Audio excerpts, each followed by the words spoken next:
আসসালামু আলাইকুম গাইস। নতুন একটা ব্লগ শুরু করার জন্য সকাল সকাল আপনাদেরকে আবার নিয়ে আসা।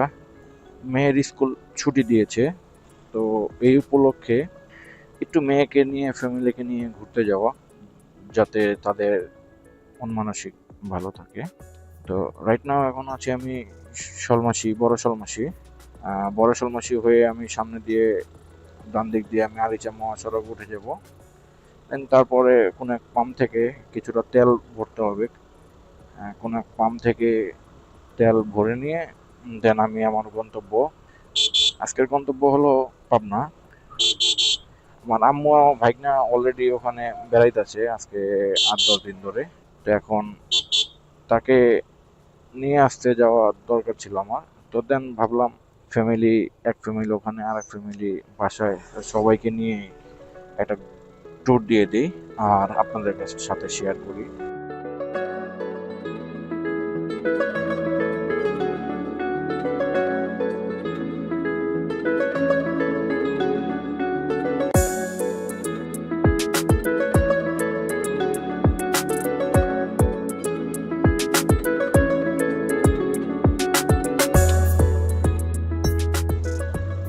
সুন্দর একটা পরিবেশের ভিতর দিয়ে রাইড করতেছি, যার কারণে ক্যামেরাটা আবার অন করলাম যে আমি এত সুন্দর প্রকৃতি দেখতেছি, আপনাদেরকে দেখাই।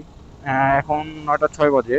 আমি ধামরাইল পার হয়ে গেছি, জয়পুর বাজার। তো দুই পাশে দেখেন এত সুন্দর গাছপালা, আর এখনো দূরের মনে হয় মানে শীতকাল যে মতো সকালবেলা কুয়াশাটা পড়ে। তো আমি এখন সামনের দিকে আপনারা ক্যামেরা দেখতে পারতেছেন কিনা জানি না, মোটামুটি ভালোই কুয়াশা দেখা যাচ্ছে। আর কুয়াশার যে শীতের একটা ওইটাও আমি পাচ্ছি। এটা কি আপনার আসলে কুয়াশা না এই আশেপাশে খোলা আছে, মানে এইসব জায়গায় খোলা দিয়ে ভরা, খোলার ধোয়ার কারণে এমতো আপনারাই ভালো বলতে পারবেন। কালামপুর, কালামপুরের যদি কেউ এই ভিডিওটা দেখে থাকেন তো একটু জানাবেন এগুলো কি কুয়াশা না ধোয়া। আর সরাসরি লেন পাবনা 110 কিলোমিটার। পাবনা 110 বলতে মেন শহর কালামপুর। কালামপুর এরকম একটা জায়গা, এই জায়গার নৌকা বাইচের যে মাল্লা, মানে যারা নৌকা বাইচ দেয় নৌকার ভিতরে থাকে, ফেমাস এক নামে, মানে কালামপুরের মাল্লাদের। ওরা যে নৌকা উঠবে ওই নৌকা চ্যাম্পিয়ন মারবে, মানে এরকম একটা ই, অনেক খাটতে পারে তারা।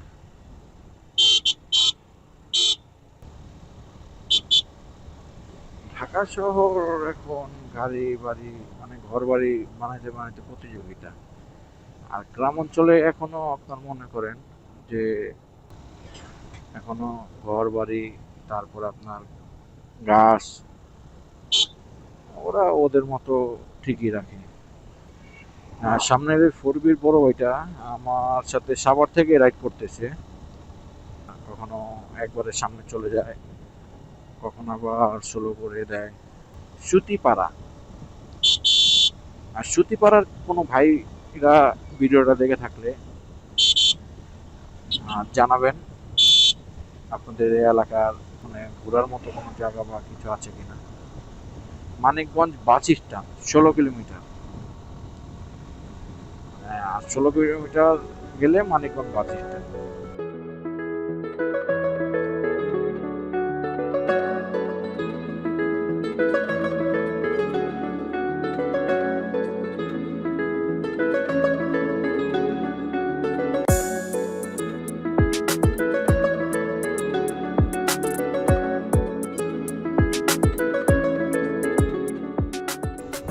অনেকক্ষণ ক্যামেরা অফ করে রাখার পর আবার ক্যামেরাটা অন করলাম। মানিকগঞ্জের শহরের কাছাকাছি চলে আসছি। লোকাল লোকালই থাকে। টাঙ্কিটা খালি ছিল, টাঙ্কিটা ভরে নিলাম। সরাসরি লেনে উঠে যাব। মানিকগঞ্জ শহর বামে, আমরা যাব সোজা। আমার মেয়ে কখনো এত লম্বা জার্নি করা নাই তো, মানে বাইকে বসে থাকে নাই। এখান থেকে ঢাকা থেকে আমাদের বাসা মোহাম্মদপুর থেকে নারায়ণগঞ্জ পর্যন্তই গেছে। তো এখন টানা 2 ঘন্টা 2.5 ঘন্টা ধরে বাইকে বসে আছে তো এখন বলতেছে কষ্ট হচ্ছে। বাচ্চা পোলাপান তো স্বাভাবিক, বড়দেরই কষ্ট হয়, বাচ্চাদের তো কষ্ট হবেই। আর সকালবেলা যেটা বলতেছিলাম, এর আগেও বলছি, সকালের এই মিষ্টি বাতাসটা আমার খুব প্রিয়, মানে আমার কাছে ভাল লাগে, খুবই ভাল লাগে সকালের এই বাতাসটা। সকালে যখন বাসা থেকে বের হলাম, দেন দেখলাম যে হালকা হালকা বৃষ্টি। তো এখন বৃষ্টিরই মাস, বৃষ্টি আসবে যাবে, রোদ উঠবে, এটাই স্বাভাবিক, অস্বাভাবিক আর কিছুই না।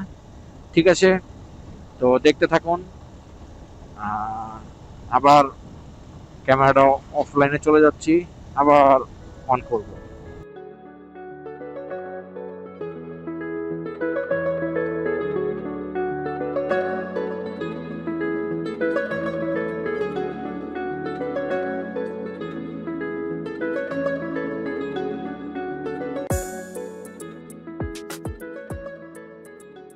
দীর্ঘ 2.5 ঘন্টা পর ফেরি থেকে পার হইলাম। পার হয়ে এখন আবার গন্তব্যে যাওয়ার পালা। গন্তব্য আতাইকুলা, পাবনা।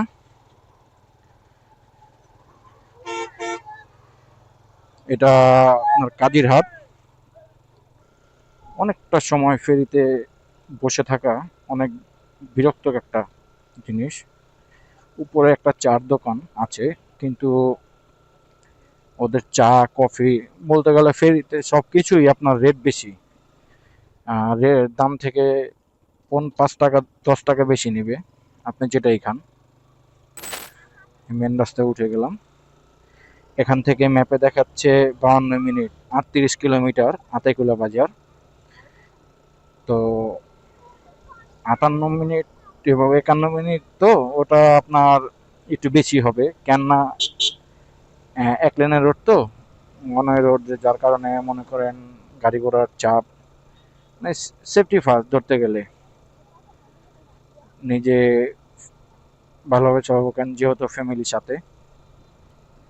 এখন 2টা 4 বাজে, মোটামুটি 3টা 3:30 ভিতরে বাসায় পৌঁছায় যাব। ছোটোখাটো বৃষ্টি হানা দিয়েছে। বৃষ্টির কারণে একটা চার দোকানে 2-5 মিনিট দাঁড়াইতেছিলাম। এখন আবার গন্তব্যের উদ্দেশ্যে রওনা। এখন সামনে দেখা যাক, সামনে তো আবহাওয়া দেখা যাচ্ছে অন্ধকার, মেঘলা আকাশ। এখন সামনে কি হয়, সামনে গেলে বোঝা যাবে যে ক্লিয়ার নাকি। অনেকক্ষণ বৃষ্টির কারণে ক্যামেরাটা বন্ধ ছিল। দেন রাইড করার পর এখন একটু আবার সূর্যর মুখ দেখলাম। এখানে আবার রোদ, মানে ফেরি থেকে নামার পর কিছু জায়গায় ক্যামেরা অন করতে পারছি, ভয়েস দিতে পারিনি বৃষ্টির কারণে। এখানে আবার বৃষ্টি নাই, তো এখানে আবার একটু শুরু করলাম। আমার আতাইকুলা বাজার সামনেই। আতাইকুলা থেকে হালকা পাতলা খাওয়া দাওয়া করে নিলাম, দুপুরের লাঞ্চও সেরে নিলাম। এখন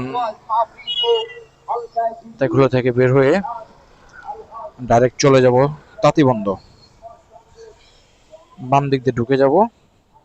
এখন দেখি সামনে বৃষ্টি টিষ্টি পাই কিনা, জানি না বৃষ্টি পাবো কি না পাবো।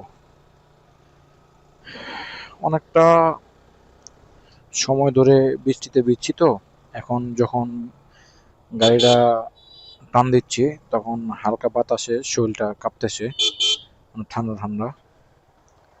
এখন বাসায় যে ফ্রেশ ট্রেশ হয়ে ড্রেস চেঞ্জ করতে হবে, কেননা বেশিক্ষণ বৃষ্টিতে ভিজা কাপড় চোপড় পরে থাকলে ঠান্ডা লাগার সম্ভাবনা থাকে বেশি। এই রাস্তাটা আগে ভাঙা ছিল, এখন সুন্দর করে ক্লিন ঢালাই দিয়ে দিয়েছে। দুই পাশে এখন সবুজের ছোঁয়ায় ঘেরা প্রকৃতির মাঝে দিয়ে যাব।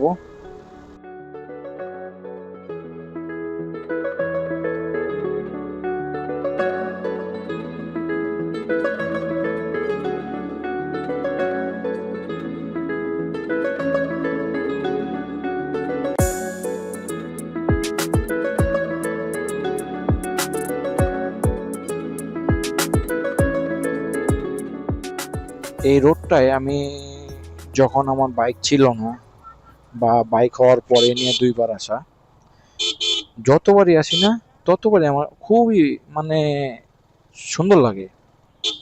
মানে রাস্তাটা আমার এত সুন্দর লাগে যা বলার বাইরে। দেখতে কি সুন্দর।